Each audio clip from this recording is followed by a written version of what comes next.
আফিফ, সোহান, সাইফুদ্দিনদের অনুপ্রেরণা দিচ্ছে। জুলাই আগস্টের ছাত্র জনতার আন্দোলন থেকে সাহসও মিলছে। জাতীয় দলের ম্যাচ জার্সিকেও হার মানায় রংপুর রাইডার্সের প্র্যাকটিস কিট। লাল সবুজের মাঝেই ফুটে উঠেছে ছাত্র জনতার আন্দোলনের নানা মুহূর্ত। গায়ানায় গ্লোবাল সুপার লিগে সাহসী হয়েই যেন লড়াই করতে পারে রাইডার্স ক্রিকেটাররা, সেই চিন্তাতেই এমন উদ্যোগ। নিচের দিকে আপনারা দেখতে পাচ্ছেন যে বাংলাদেশের পতাকা সহ অনেক মানুষ দেখা যাচ্ছে।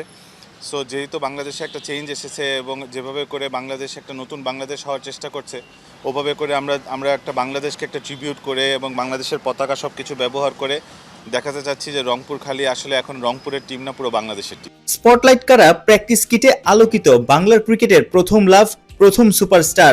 ভাবছেন আশরাফুলও কি খেলবেন? ক্রিকেটার হয়ে আর নয়, ব্যাটারদের তালিম দেওয়ার দায়িত্বে টেস্ট ক্রিকেটের সর্বকনিষ্ঠ সেঞ্চুরিয়ান। লেভেল 3 কোচিং কোর্স করা অ্যাশের নয়া ক্যারিয়ারে টেক অফ হলো।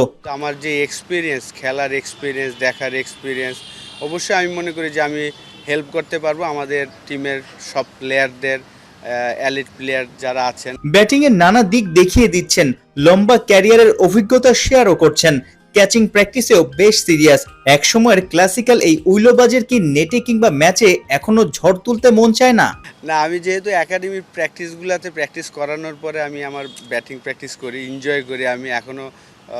তো কিন্তু যেহেতু আসলে আমার কাজ শেষ করার পরে আমি চেষ্টা করি স্টিল আমি ব্যাটিং, ফিল্ডিং এইগুলো করার চেষ্টা করি, ফিটনেস ধরে রাখার চেষ্টা করি। যেহেতু আমি তাদের করাচ্ছি এবং ওই জিনিসটা যদি আমিও করতে পারি তাহলে হয়তো আরও গ্রহণযোগ্যতাটা বাড়বে। এইটা মনে করে এখন আমি ব্যাটিং, ফিল্ডিং, বোলিং করে থাকি। দেশ বিদেশে বড় বড় প্রতিপক্ষের বিপক্ষে ম্যাচ উইনিং নক খেলা মোহাম্মদ আশরাফুল কি কোচ হিসেবে জাতীয় দলে কাজ করার স্বপ্ন দেখেন? বিসিবির নয়া উদ্যোগ সালাউদ্দিনের নিয়োগ বেশ আশাবাদী করছে তাকে। ডেফিনেটলি, অবশ্যই এটা অনেক আগে করা উচিত ছিল। বিশেষ করে অনেকগুলো পজিশনই আমাদের লোকাল কোচ থাকলে ভালো হতো।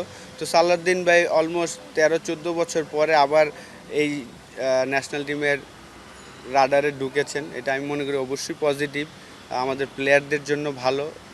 হয়তোবা খুব ইজিলি হয়তোবা ওনার সাথে রিলেশনটা আছে সবারই। তো অবশ্যই আশা করব ওয়েস্ট ইন্ডিজে আমাদের টিমটা ভালো করবেন।